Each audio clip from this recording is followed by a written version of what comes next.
Mes chers amis de Café Évangile, ils se hâtèrent d'y aller et ils découvrirent Marie et Joseph avec le nouveau-né couché dans la mangeoire. Après avoir vu, ils racontèrent ce qui leur avait été annoncé au sujet de cet enfant, et tous ceux qui entendirent s'étonnaient de ce que leur racontaient les bergers. Marie cependant retenait tous ces événements et les méditait dans son cœur. Bien chers amis, joyeux Noël à tous et à chacun. Les préparatifs de l'Avent sont terminés et nous sommes maintenant invités par notre Seigneur à entrer dans la glorieuse célébration de sa nativité. Dans quelle mesure comprenez-vous le mystère impressionnant de Noël? Dans quelle mesure saisissez-vous la signification de la transformation de Dieu en être humain, né d'une vierge? Bien que beaucoup connaissent la belle et humble histoire de la naissance du Sauveur du monde, cette familiarité peut avoir l'effet négatif surprenant d'empêcher notre intellect de sonder profondément la signification de ce que nous célébrons. Remarquez la dernière ligne du passage de l'Évangile cité ci-dessus. Marie gardait toutes ces choses et les méditait dans son cœur. Quelle belle phrase à méditer en ce jour de Noël. Marie était la seule personne qui aurait compris le mystère de la naissance de son Fils, le Fils de Dieu, le Sauveur du monde, bien plus profondément que n'importe qui d'autre. C'est à elle que l'archange Gabriel est apparu, annonçant sa grossesse et sa naissance. C'est elle qui a porté son Fils, le Fils de Dieu, dans son sein immaculé pendant 9 mois. C'est à elle qu'Élisabeth, sa cousine, a crié « Tu es bénie entre toutes les femmes et le fruit de tes entrailles est béni. » C'est Marie qui est l'Immaculée Conception, celle qui a été préservée de tout péché tout au long de sa vie.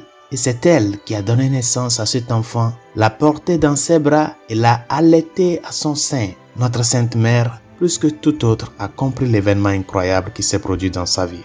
Chers amis, mais encore une fois, l'Évangile ci-dessus dit que Marie gardait toutes ces choses, les méditant dans son cœur. Cela nous enseigne que même Marie, la mère de Jésus, la mère de Dieu, a eu besoin de temps pour méditer, réfléchir et savourer ce très saint mystère. Elle n'a jamais douté, mais sa foi s'est continuellement approfondie et son cœur a réfléchi au mystère insondable et incompréhensible de l'incarnation. Cela nous dit aussi qu'il n'y a pas de limite à la profondeur de la méditation à laquelle nous devons nous livrer si nous voulons entrer plus profondément dans le mystère de la naissance du Fils de Dieu. La lecture de l'histoire de la naissance du Seigneur, l'installation d'une crèche, l'échange de cartes de Noël, la participation à la messe, etc. sont des éléments essentiels d'une sainte célébration de Noël.